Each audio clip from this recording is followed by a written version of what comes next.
हाँ तो बताओ बच्चों, एक इंसान के शरीर में सबसे लंबी हड्डी कौन सी होती है और उसका क्या नाम है?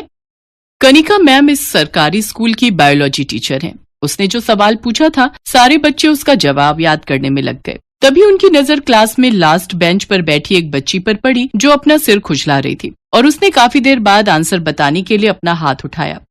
अरे वाह गरिमा, तुम्हें आंसर पता है? जी हाँ मैडम। तो बताओ फिर।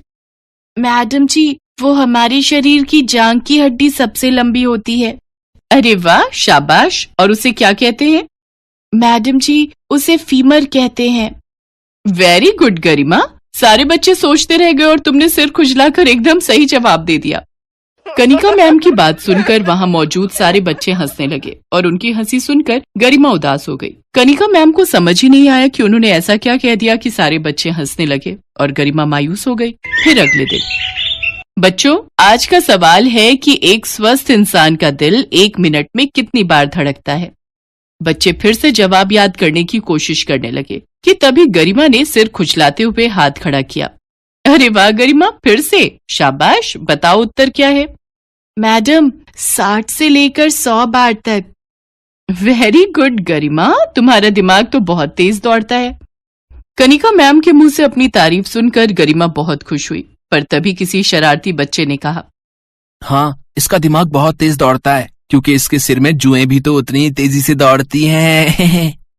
उस बच्चे की बात सुनकर फिर से क्लास के सारे बच्चे हंसने लगे। अब की बार कनिका मैम ने भी ये बात सुन ली थी। उन्होंने उस शरारती बच्चे को बहुत डांट लगाई और फिर उन्होंने गरिमा की तरफ देखा जो लगातार रोई जा रही थी, तो उन्होंने जाकर उसे समझाकर चुप करा दिया। फिर कुछ दिन बाद स्कूल में परीक्षाएं हुई, लेकिन गरिमा जो क्लास में सारे सवालों के जवाब सही देती थी, वो 100 में सिर्फ 40 नंबर ही ला पाई। उसके नंबरों को देखकर कनिका मैम हैरान थी, तो उन्होंने गरिमा को अपने पास बुलाया।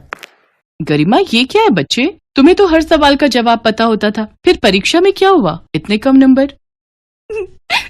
सॉरी मैडम, आगे से ऐसा नहीं होगा। देखो तुम रो मत, मुझे बताओ क्या दिक्कत है, तुमने पढ़ाई नहीं की थी क्या? मैडम जी, पढ़ाई तो बहुत की थी, मुझे पढ़ना भी पसंद है, लेकिन क्या? मैडम, मुझे ये जुए पढ़ने नहीं देती।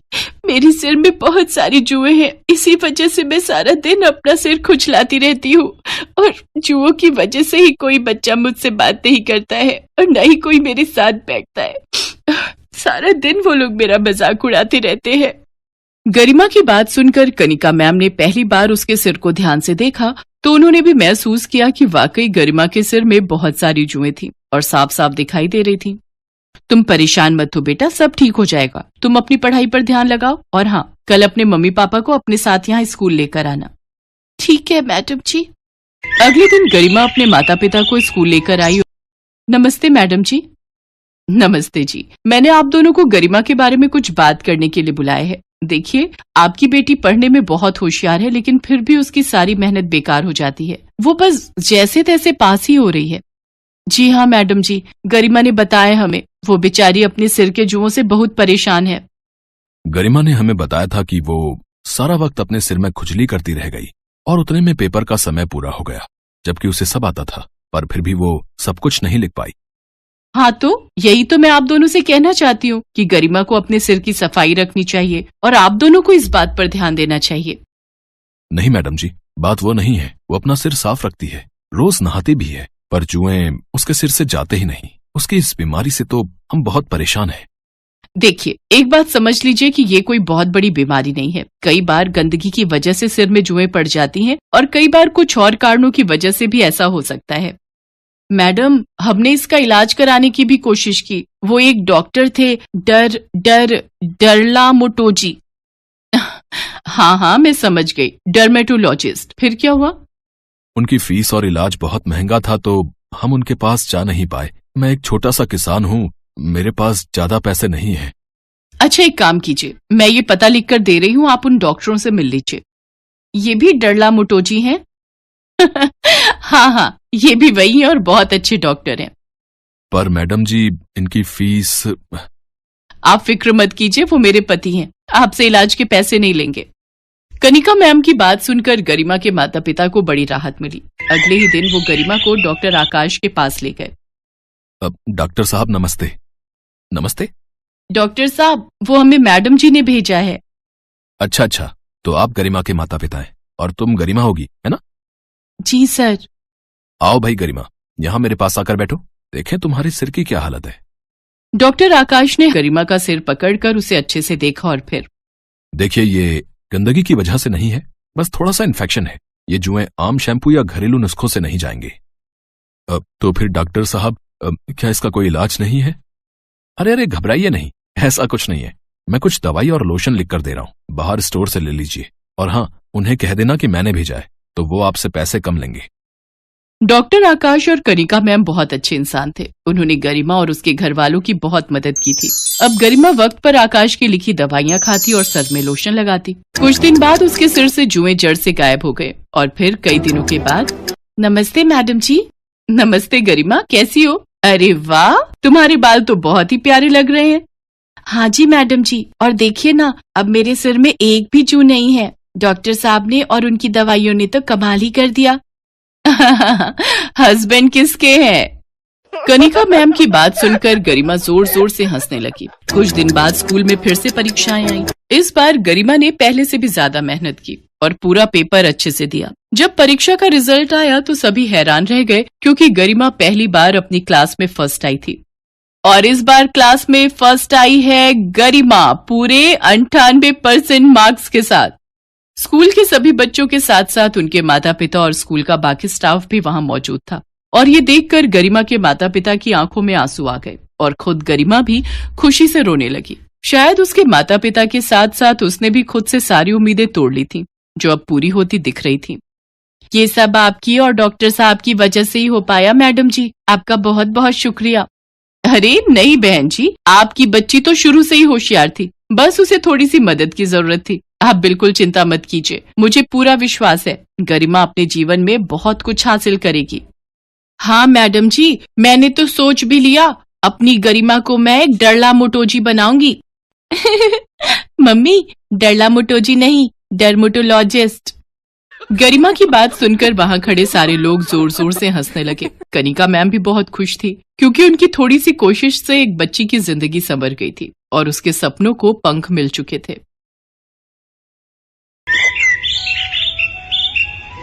पारुल 10 साल की एक बहुत ही मासूम लड़की थी। उसके सिर पर बाल नहीं उगते थे, इस कारण वो गंजी थी। आस पड़ोस, रिश्तेदार और स्कूल में सब पारुल को गंजी या फिर टकली कहकर बुलाते थे। कभी कभी इस बात से पारुल बहुत दुखी हो जाती थी। ये देख पूजा, मेरी मम्मी मेरे लिए कल मार्केट से न्यू हेयर पिन लेकर आई है। अरे शीतल, ये हेयर पिन तो बहुत सुंदर है, मुझे ऐसी पिन्स मंगवा देगी? हाँ हाँ, क्यों नहीं। अरे संभाल कर, देखा जमीन पर गिरा दी। ओ गंजी, इधर आ। हाँ आती हूँ। ये हेयर पिन्स उठा कर दे। Thank you. अच्छा, तुझे चाहिए तो तेरे लिए भी एक सेट मंगवा दूंगी। नहीं, मुझे नहीं चाहिए। तू भी पागल है शीतल, ये गंजी अपने सिर पर हेयर पिन्स कैसे लगाएगी? ये तो गंजी है, गंजी। अरे मैं तो भूल ही गई थी, ये तो गंजी खोपड़ी है। तभी वहाँ क्लास टीचर आ जाती है और सब बच्चे खड़े हो जाते हैं।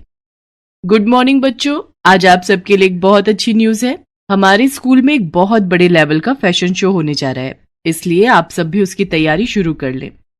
वाह, फैशन शो, फिर तो मैं ही सबसे सुंदर दिखूंगी। यार शीतल, तू तो बहुत घमंडी है, हम भी तो सुंदर लग सकते हैं। तू अपने बारे में क्यों सोचती है? ये बात तेरी अच्छी नहीं है। अरे नहीं नहीं, मेरा वो मतलब नहीं था, तुम सब भी सुंदर बन जाना। पर मैं एक रिच फैमिली से बिलोंग करती हूँ, तो मेरे मॉम डैड तो मेरे लिए महंगी ड्रेस खरीद ही देंगे। तेरे मम्मी पापा तो जॉब करते हैं ना, तो तेरे लिए इतनी महंगी ड्रेस नहीं खरीद पाएंगे। और मेरे तो बाल भी कितने लंबे और सुंदर हैं, मैं तो अपने बालों में पार्लर से कोई भी अच्छा सा स्टाइल बनवा सकती हूँ। तुम लोगों के बाल भी बहुत छोटे छोटे हैं, बिल्कुल उस गंजी पारुल की तरह। शीतल की बातों को सुनकर पूजा गुस्से में आ जाती है, पर वो उस वक्त उसे कुछ नहीं कहती। पारुल रोती हुई घर जाती है। पता नहीं कैसे स्कूल में मेरी बच्ची का एडमिशन करवा दिया, सारे बच्चे इसका मजाक उड़ाते हैं, कब तक सहन करेगी? बड़ी मुश्किल से तो ये स्कूल मिला है, हमारे बजट में भी है, और फिर बच्चे हैं, बच्चों की तो आदत ही होती है एक दूसरे का मजाक उड़ाने की। पारुल बिटिया, हमें कभी भी किसी की बात का बुरा नहीं मानना चाहिए। अगर हम ऐसे ही हर किसी की बात का बुरा मानने लगे तो जीवन काटना बहुत मुश्किल हो जाएगा बच्चे। अगले दिन पारुल स्कूल के लिए निकली, पर आज वो जिस रास्ते से जाती थी उस रास्ते से ना जाकर दूसरे रास्ते से स्कूल की तरफ चली जाती है। पर वो मन ही मन सोच में थी, पता नहीं स्कूल जाने का बिल्कुल भी मन नहीं हो रहा। मेरे साथ ऐसा क्यों हुआ? मेरे सिर पर बाल क्यों नहीं है? अगर मेरे सिर पर भी बाल होते तो मैं कितनी सुंदर लग, फिर मेरा भी कोई मजाक नहीं उड़ाता। तभी पारुल को किसी के बुलाने की आवाज आती है। कोई बचाओ, मैं इस गड्ढे में गिर गई हूँ, मेरी मदद करो। अरे आप कौन हो? रुको मैं आपको बाहर निकालती हूँ। इन्हें बचाने के लिए तो मुझे रस्सी की जरूरत पड़ेगी। अब क्या करूँ? वो एक रस्सी पड़ी हुई दिखाई दे रही है। किसी तरह पारुल उस रस्सी की सहायता से एक औरत को गड्ढे से बाहर निकालती है। तुम्हारा बहुत बहुत शुक्रिया बहादुर लड़की, तुमने मुझे गड्ढे से निकालकर मेरी जान बचाई। कोई बात नहीं, आप मुसीबत में थी और मेरी मम्मी कहती है कि मुसीबत में हमें सबकी सहायता करनी चाहिए। पर आप इस गड्ढे में कैसे गिरी? मेरा नाम सोफिया है, मैं एक जादूगरनी हूँ। मैं कल रात जब अपने घर वापस जा रही थी तो रात के अंधेरे में मुझे ये गड्ढा दिखाई नहीं दिया और मैं इस गड्ढे में गिर गई। अगर आप जादूगरनी हो तो आप इस गड्ढे से बाहर क्यों नहीं आ सके? क्योंकि मेरा जादू सिर्फ दूसरों पर काम करता है, मैं अपने ऊपर अपने जादू का उपयोग नहीं कर सकती। तुमने मेरी सहायता की है, बताओ मैं तुम्हारी क्या मदद कर सकती हूँ? तुम्हें अगर मुझसे कुछ चाहिए तो मैं जादू से तुम्हें वो दे सकती हूँ। क्या आप जादू से कुछ भी दे सकती हो? हाँ बिल्कुल, तुम मुझसे जो भी मांगोगी और मेरे बस में होगा तो मैं अवश्य दूंगी। क्या आप मेरे सिर पर बाल उगा सकते हो? सब मुझे गंजी कहकर बहुत चिढ़ाते हैं। मेरे स्कूल में फैशन शो होने वाला है। बस इतनी सी बात, अभी लो। जादूगरनी छड़ी घुमाए, सिर पर लंबे बाल आ जाए।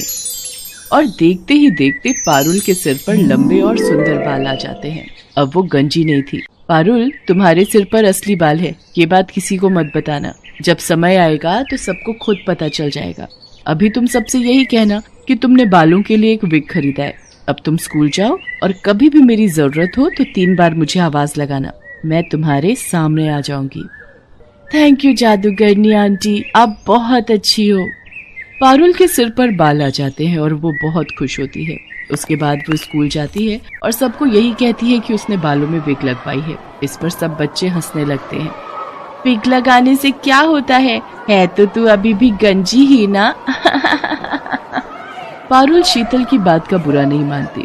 पारुल घर जाकर अपने मम्मी पापा को सारी सच्चाई बता देती है। कुछ दिन बाद फैशन शो था और वो बहुत सुंदर तैयार होकर फैशन शो के लिए स्कूल जाती है। शीतल ने भी महंगी ड्रेस और महंगा हेयर स्टाइल करवाया था। पूजा के मन में शीतल के लिए नफरत थी। पूजा उससे अपने अपमान का बदला लेना चाहती थी। शीतल बहुत घमंड करती है ना अपने बालों पर।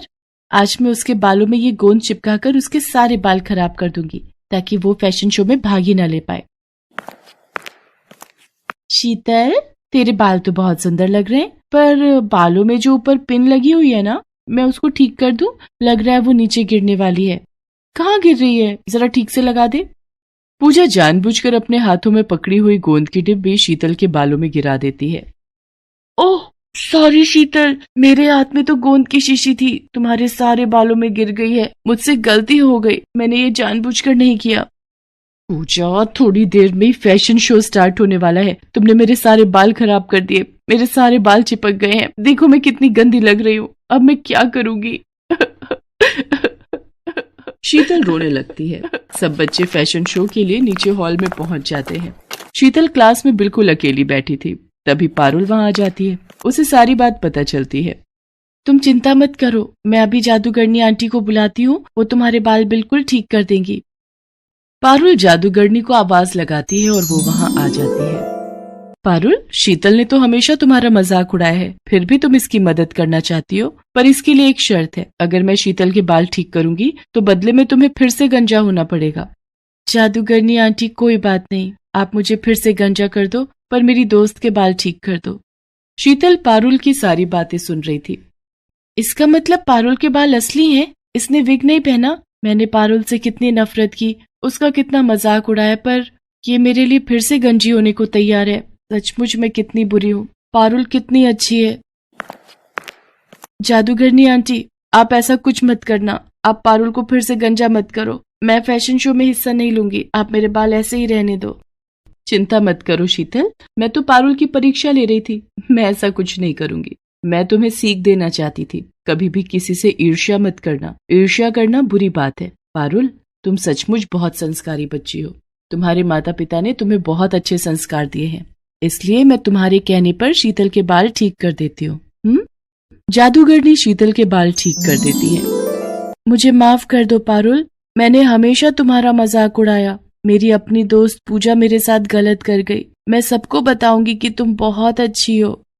पारुल, अब मैं चलती हूँ। अब मैं कुछ समय के लिए यहाँ से दूर जा रही हूँ, इसलिए मेरा तुमसे मिलना नहीं हो पाएगा। मैं जब भी वापस आऊंगी तो तुमसे जरूर मिलूंगी। पारुल और शीतल दोनों मिलकर फैशन शो में हिस्सा लेती हैं। शीतल सबको पारुल के बारे में बताती है। शीतल ने पूजा से बात करना बंद कर दिया था, क्योंकि पूजा ने जानबूझकर बहुत बड़ी गलती की थी। उस दिन से पारुल और शीतल दोनों अच्छी दोस्त बन जाते हैं। पारुल ने हमेशा दूसरों की मदद की, और जो दूसरों की मदद